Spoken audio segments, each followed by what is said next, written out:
Yo, what's up, guys? Welcome back to the From the Sideline podcast with Francis. And Peter, and today we have another episode. We're just working on getting back consistently again.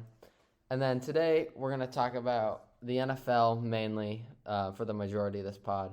Going to talk about the overperformers and underperformers for the first three games. That's for teams. And then we're going to talk about two stars from this year for both of us. And then we're going to talk about the Seahawks. We're going to play our guessing game. And then we're going to talk about the Mariners very briefly at the end, which is a bummer. But, make sure to follow the Instagram. We're going to be updating on there a lot more. And, yeah.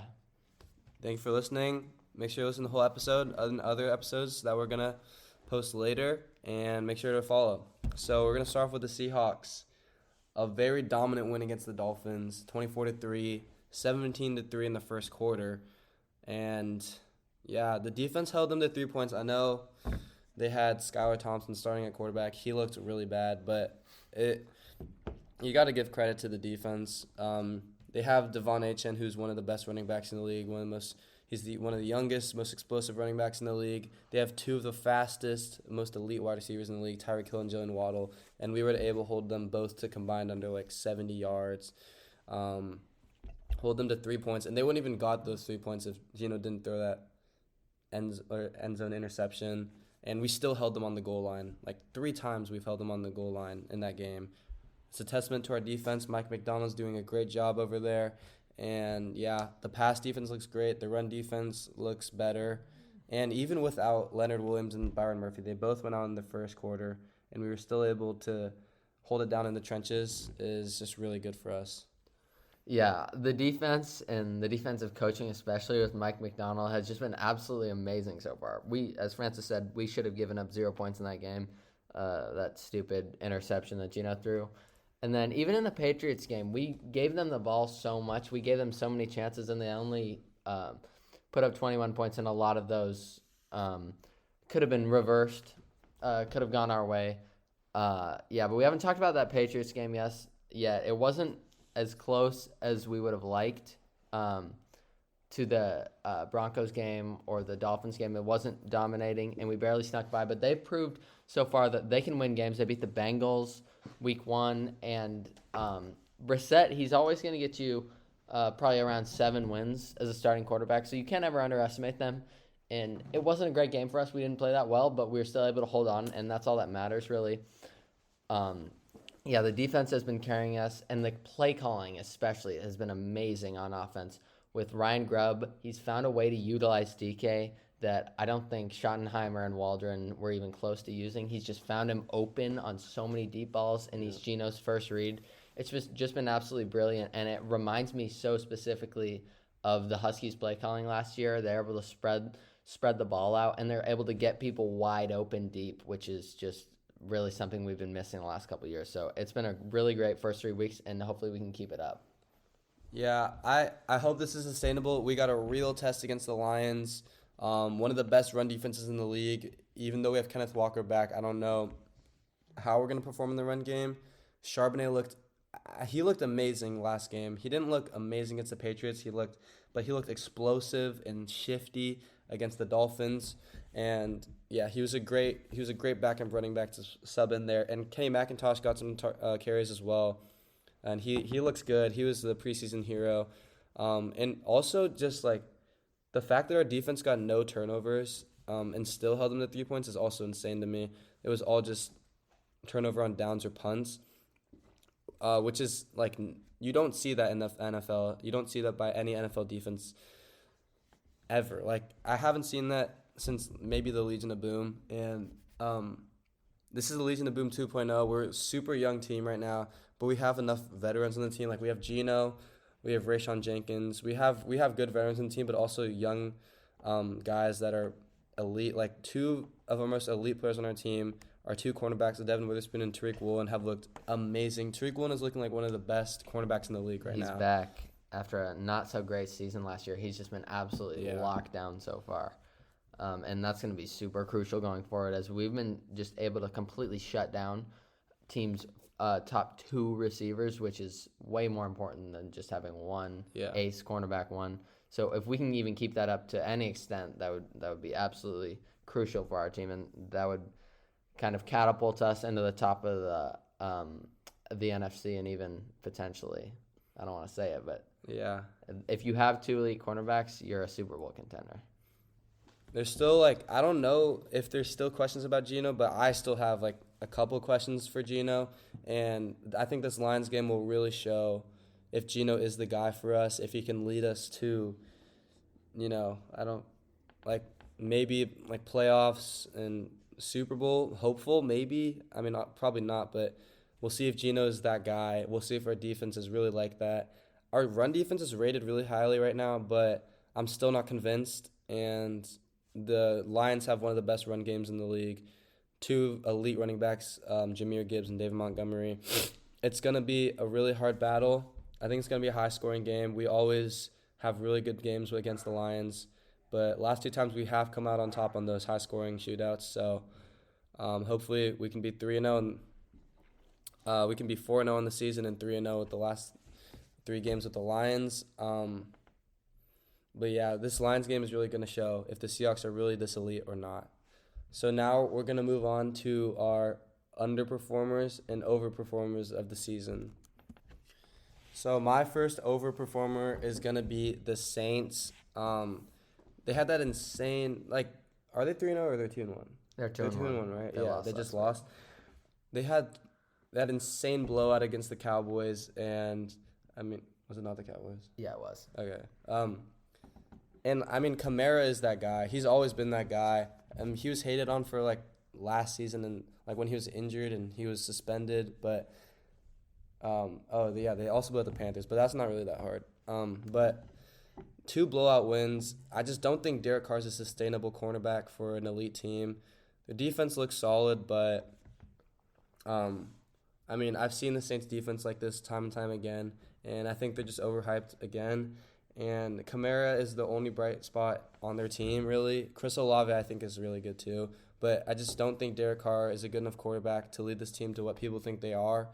People were saying they're the best team in the league before last week, and I completely disagree with that. I don't even think they're top 10. Who's your first overperformer? My first overperformer is the Minnesota Vikings, and this one I actually don't think is a fluke. If you've watched any of their games this season, they've looked so good. Sam Darnold actually looks like the quarterback he was drafted to be. And I've heard a lot of former Jets players, I think it was Robbie Anderson, saying that, they never really gave him a fair shake in New York. And when he was thrown in with the Panthers, that's not that much better of a situation. He got a sap behind the 49ers, got that winning culture. And he's just been absolutely dialed in this year. He looks like an all-pro quarterback through it's only 3 games. And obviously he's going to regress somewhat. But he's just looked absolutely elite so far. And they've been spreading the rock. Jordan Addison's been out, and they've still been blowing teams out, winning 35-7 against the Minnesota Vikings or against the Houston Texans. And that defense has just looked so good and playing so well as a whole unit together. But Justin Jefferson doing his thing. As long as he stays healthy this year, I think they're a playoff lock, and they're going to be one of the best teams in the NFC if Darnold can keep up his miraculous run. And honestly, I hope I do. I'm rooting for the guy. He's been through so much adversity with the whole seeing ghosts thing, and he just did not have a good run in New York. But I've always believed in him, and he was a pretty amazing quarterback at USC, and he looks really good in this situation. And if he keeps playing well this season, it's going to bring some questions about J.J. McCarthy. But at the end of the day, if your team has a good quarterback, it's so how are they overperformers? They're 3-0, right? Yeah. And they blew out the Texans 35-7. Yeah, and they blew out the 49ers too. I think they're actually. I would say right now they're the best team in the NFL. Yeah, they're legit. Them or the Chiefs, because it's always Mahomes. But I can see how you can call them overperformers because I think they will regress, like you said. But if you beat 2 of the best teams in the NFL by that margin, and it's also their defense too is insanely good. My second overperformer is the Washington Commanders. They're 2-1 right now, but they're just not a very good team.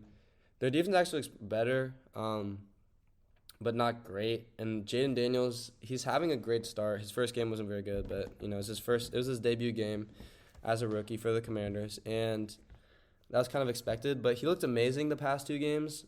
especially the last game. He looked insane. His arm, he looked like I don't want to compare him to other people, but he looks like Lamar if he was a better pocket passer right now, which is an insane thing to say. And when Lamar was a rookie, Jaden Daniels is definitely more developed right now than when Lamar was a rookie. But with Jaden Daniels' play style, I don't really like I said with Derek Carr, I don't really know how sustainable this is.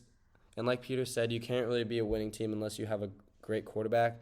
So I'm rooting for Jaden Daniels, but I don't believe that he'll be it's not his fault either, because I do think the Commanders are not a great team. They do not have a great roster. Terry McLaurin is, honestly, at this point, he's pretty mid. I don't really think he's that great. And he's their wide receiver one by a lot. And they don't really have running backs either. Jaden Daniels is probably their best run option, to be honest. So I don't think their winning culture is going to keep up. Yeah. My second overperformer is the Pittsburgh Steelers, and I do think this one's a little bit fraudulent. Justin Fields has played well so far, and the defense has played well, but they're not putting up a ton of points, and the competition they've played is just not great so far. They're 3-0, but they played the Falcons, mid, Broncos, terrible, and that was one of Bo Nix's worst game.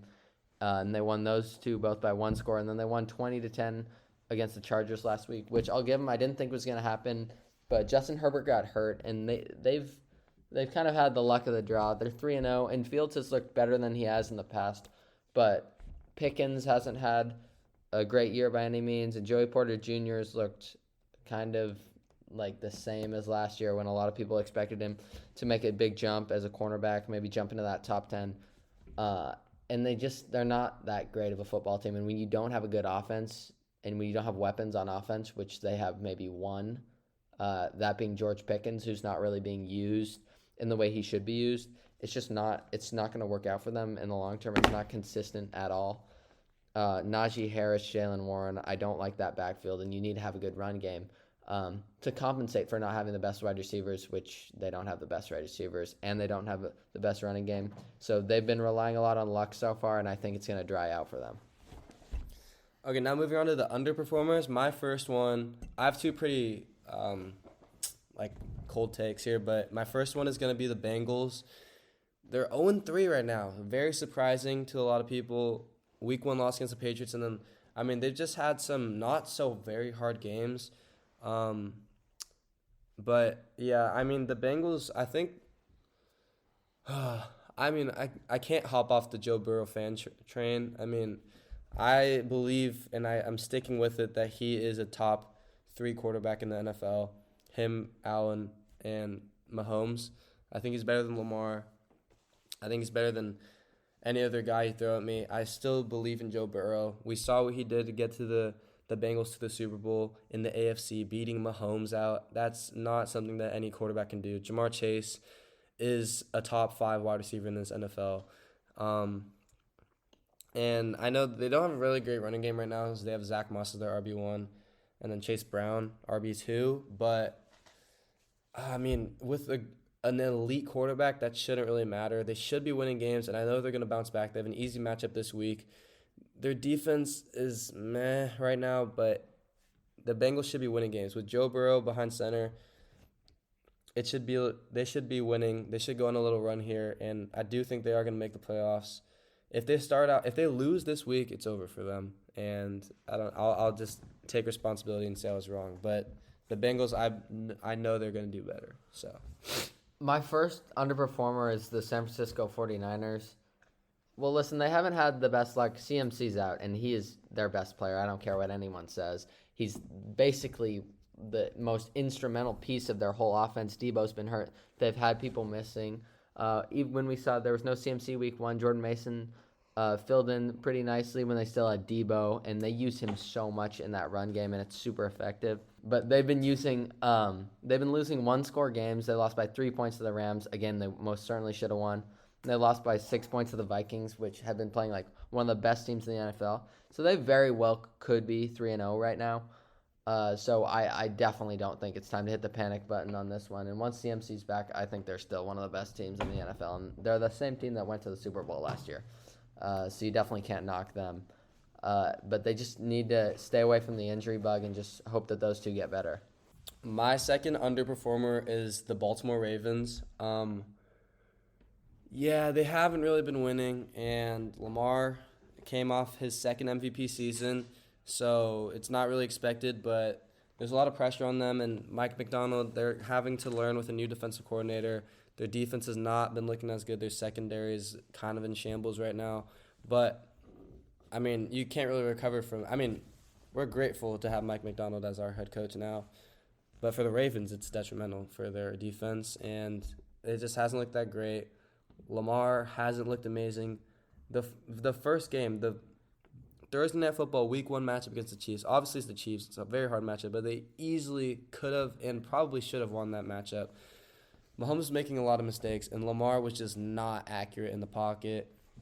Lamar, I mean, he hasn't been playing that well this season, and he really needs to step it up. They have a really good roster on offense right now. Derrick Henry is going off. He's looking like his prime self right now, and they need to capitalize off that. Having Derrick Henry is not going to stay for long, 1 or 2 years, and they have an insane wide receiver core right now. Zay Flowers, Rashad Bateman. What else do they have? They have Isaiah Likely and Mark Andrews, too. I swear they have another wide receiver I'm forgetting about. But the Ravens have a really star-studded offense right now and a good offensive line as well. But they need to, they're not in as bad of a position as the Bengals, but they're in the same division. They both need to step it up if they want to make the playoffs. Who's your second underperformer? My second underperformer is the Houston Texans. I don't know if this really counts because they're 2-1, but I think it does because they snuck a victory by the Indianapolis Colts, 29-27. And although the Colts have been bad so far, Anthony Richardson played out of his mind that game. He only threw 9 passes for 230 yards, 2 touchdowns. We all saw that highlight reel bomb that he threw to Alec Pierce. One of the greatest throws I've ever seen. Honestly. By the way, it was just absolutely insane. So he was playing insane that game. He was playing out of his mind. So you can't really knock them for winning by a close margin. And then the next game, the Texans playing the Bears. The Bears came to Houston, NRG Stadium, Sunday Night Football. In that game, the Chicago Bears played so bad. Caleb Williams played so bad, and yet the Texans could not get their offense going with however many star receivers.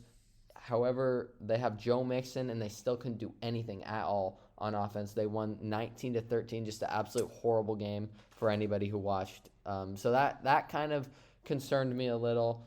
And then I was looking forward to this week, seeing how they would bounce back, because they still snuck away with the win there, which is what good teams do. And then what I did not expect was them to lose 34-7 to the Minnesota Vikings. Now listen. I know this is a bit of a fluke game. Vikings got 13 points in the fourth quarter, or 7 points in the third quarter. So they were kind of pouring it on a little at the end, and the Texans even had more total yards, which I'm not. Which signals that I shouldn't be too worried. But, man, Stroud, he's not looking as sharp as he did last year. He threw 2 picks that game, only threw 1 touchdown, which is super concerning because he was the Rookie of the Year last year. Everyone expected him to make that jump into MVP territory, and he's been looking super poor this year. The only bright spot on their offense really has been Nico Collins for me. Joe Mixon had that incredible week 1, but he's been injured and hasn't done anything since then. So I know when Mixon comes back, it's going to balance out their team because their backup running backs, Cam Akers, Dameon Pierce, are just not that good of running backs, quite frankly. But, yeah, it's been rough for them so far, and they really need to pick it up if they want to stay in that AFC playoff race. And Stroud's got to pick it up if he wants to catapult himself in that upper-tier QBs with Josh Allen, Joe Burrow, Lamar Jackson, Patrick Mahomes. He really needs to take a step up here. I think they need to reevaluate their game plan, but they also do have a few injuries, so I think they will bounce back this week. Who do they play? I think No idea. they play the Jaguars, so it should be a good bounce back game for them. I'm predicting a big win for the Texans here. I think they're going to get back on track. Also, the Jaguars have been playing so bad, but they're not even underperformers. I just think they're not a great team. I've always said Trevor Lawrence is not a great quarterback. I think I said that in the last episode too. I do not like Trevor Lawrence. Travis Etienne is overrated. They don't have a good wide receiver core. Brian Thomas is their only future. It's not looking good for them. Not at all. So we're moving on to our two standout players for this season. My first player is Malik Neighbors. It's a bit of a sore subject because Francis traded him to me in fantasy for Jalen Waddle. So not a great trade for him, but a great trade for me. In watching a Giants game this year, as we just saw last night on Thursday Night Football, he got hurt at the end of the game, but he's okay. They literally he's the first read on every single play. Daniel Jones checks it down to him all the time, but he's not just a check down merchant. We saw on that first play of the game, that dirty highlight reel route we saw, he just dropped the corner on his butt. Just an absolutely amazing player, and he's every bit of the hype that we saw from him. And no one really thought that everyone was saying no wide receiver can really fit into this Giants offense and be a star with Brian Dable. But he's completely proved them wrong. He's far and away the best player on their offense. He's making Daniel Jones look good from time to time, which he hasn't looked good all season because he's Daniel Jones. But he's looked great so far, getting so many targets. He had 7 week 1. He had 18. He had 10 for 18 targets week 2, 8 for 12 last week, and then 12 for 15 this week in week 4. What a start to the season by the Malik Neighbors. He's really their true wide receiver 1. And with having a guy like Devin Singletary as your running back, they can't really rely on him too much. So they're leaning on Neighbors to do the bulk of the offensive work, and he's been carrying the load. Already has 3 touchdowns, had 2 last week. Just an absolutely amazing player so far. So he's my first one. Francis, what's yours? Mine is going to be Saquon Barkley for my first one. He looks like right now, I don't want to say it, but best running back in the league. Is that fair to say right now? I agree with you. I think he is. Yeah, I think he's the best running back in the league right now. He's dealt with a lot of injuries in his NFL career so far, but he's always been like second overall pick out of Penn State to the Giants, and he's always looked like top 5 running back in the league when he's healthy. And now I've talked about this in the previous episode, but with the Philadelphia Eagles offensive line, it's effortless for him now, and he just gets to do what he does best and just run up the field, explosiveness, find his gap. It's so easy for him. And, I mean, he's so shifty. He bounces off tackles so easily.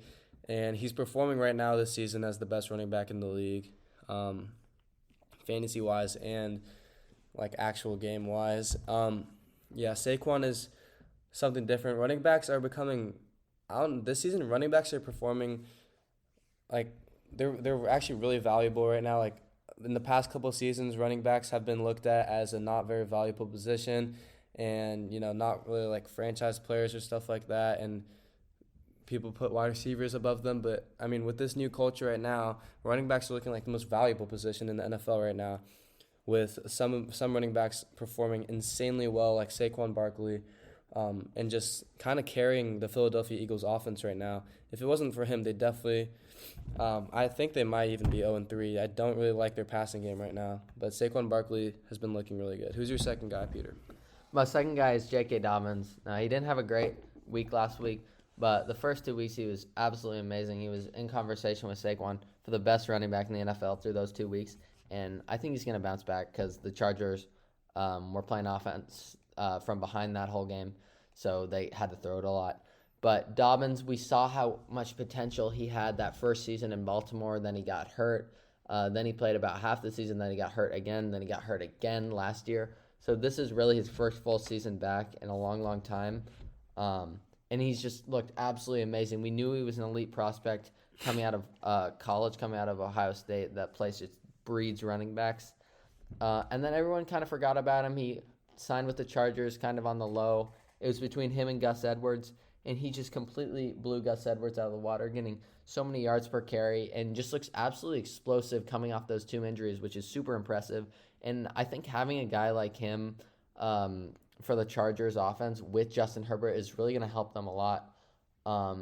And Quentin Johnston's been playing better, so I think if he develops into a good receiver, the Chargers can really be dangerous, even though they haven't started the season all too well. But since Herbert's hurt, they're going to have to rely on Dobbins a lot more. So we really have the chance to see how well he's going to do without a team that relies a ton on the pass. So these next few weeks, or I think Herbert's only out for a week. Yeah. Probably we're going to be able to see if he's the real deal and legit when teams are able to actually game plan for him. My second guy is going to be Marvin Harrison Jr. The rookie wide receiver class this year looks incredible. Like Peter talked about Neighbors. I mean, yeah, sore subject still. But, I mean, Neighbors, Harrison Jr., Odunze, it looks incredible. That top three, they're all going to be top 10 wide receivers in the NFL at one point. I still think Odunze is better than Neighbors, and I'll stand on that till the day I die. Odunze just has, I was going to say Odunze has Caleb Williams right now, but to be fair, Neighbors does have Daniel Jones. But Marvin Harrison Jr., him and Kyler Murray have an insane connection, insane chemistry right now. He looks like he's one of the best wide receiver prospects of all time, probably top 5, and he's living up to the hype. He already looks like a top 10 wide receiver in the NFL. Him and Neighbors are fighting for that spot of the best rookie wide receiver right now. Odunze is going to get there, though. He just had his breakout game. But Harrison Jr., his route running is so developed and so professional. His hands, his ability to stay in bounds. I mean, it just looks like every single thing you need in an elite wide receiver. He's going to be all-pro at some point. And he does everything that Neighbors does but better.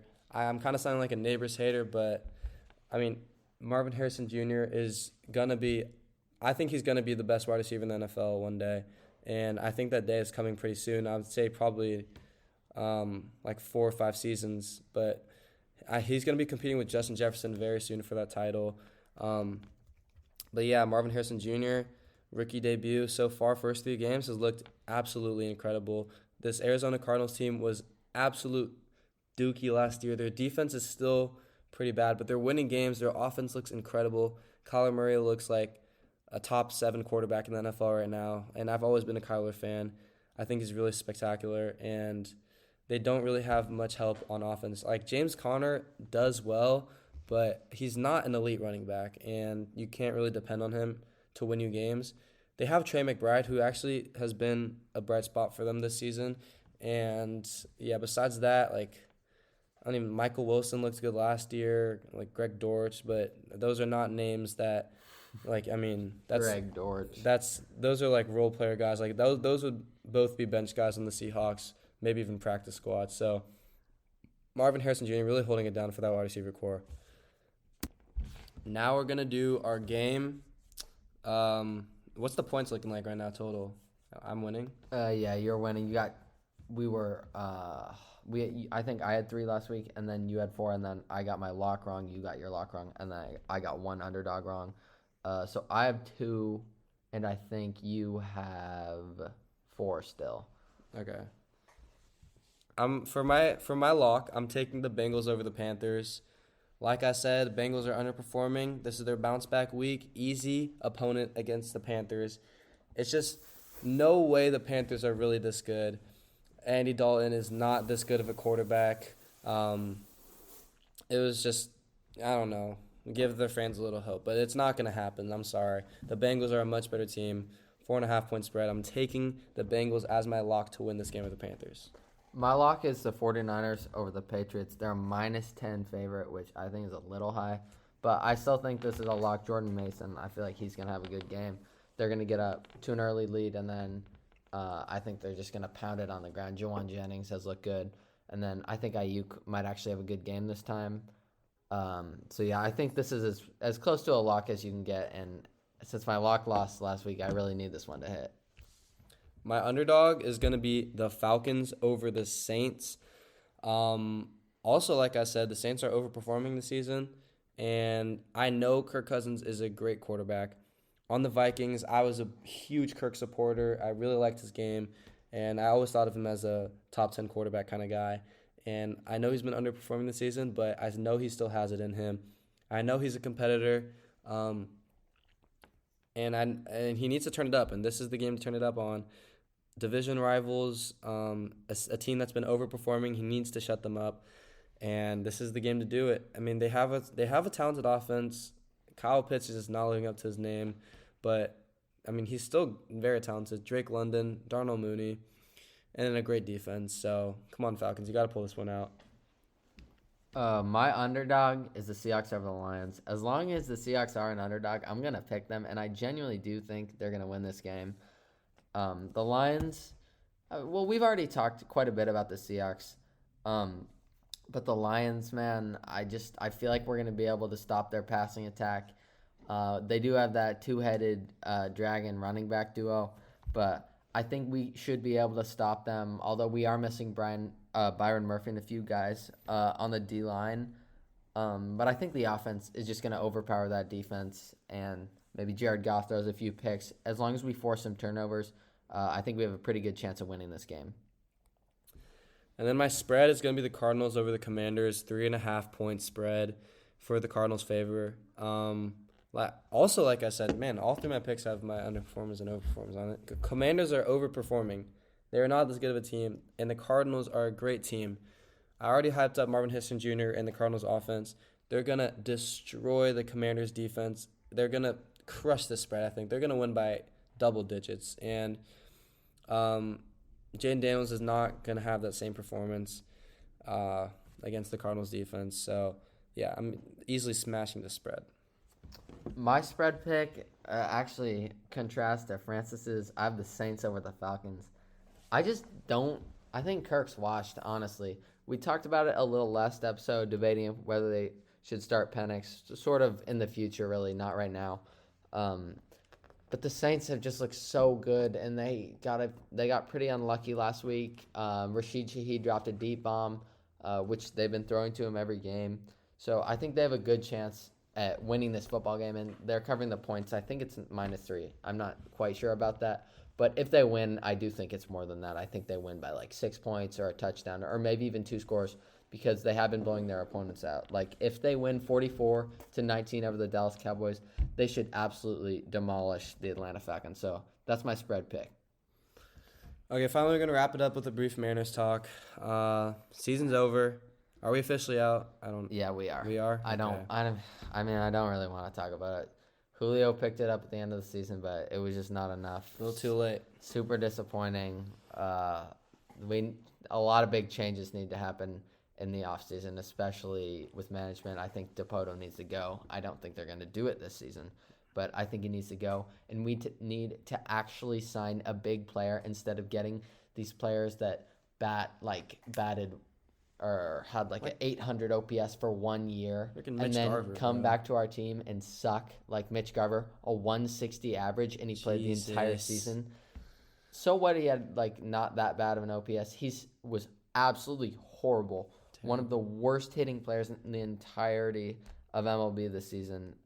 So changes need to happen. They need to happen this offseason. Yeah, there were some bright spots. I mean, but not many. Honestly, I like the Luke Raley pickup. He did well for us. And our pitching, our rotation was amazing. And our offense just could not support them. We did not get the run support that we needed. And then our bullpen was just selling us some games. I mean, even Munoz. Mm-hmm. It was just a lot of games that were close that we were winning, and then we just give up. We were up by 2. We give up a 3-run home run in the 9th or something like that. It's just that's not going to cut it. And we need, like Peter said, we need to sign some actual guys. But I honestly don't think we're going to do it this season. I just don't believe that. We're in win now mode. We have a really good roster, but we just need that extra piece. We're missing somebody, like maybe 2 guys, and the pickups that we've made have just not been productive at all. And I just feel like we're running in an endless loop right now, and things need to change. And we just can't let our good guys go either. I'd hate to see one of our starters go, or like Cal Raleigh or something like that. But yeah, if I was a player, I would not want to play for this team who just continues to be super frugal. We need to sell the team. We need to get there's so many billionaires in Seattle that would love to spend money. Bill Gates, Jeff Bezos, he's not in Seattle anymore. But there are countless. Steve Ballmer, I know he owns the Clippers. But this ownership group just refuses to actually put the pieces together that we know we could do to put us over the hump. And when you're up 10 games, this is not about the owners anymore. When you're up 10 games in the division and you end up 5 games back and then getting eliminated, that is just absolutely horrible. You should never, ever blow that type of lead. It just hurts. And this one's going to sting for a long time. So hopefully we just pray that changes happen, hopefully to the ownership in this offseason, and we sign an actual big name. But thank you guys so much for listening. Make sure to tune into the Instagram, and then tune into all the other pods if you haven't already. And we'll see you guys next week. Thank you.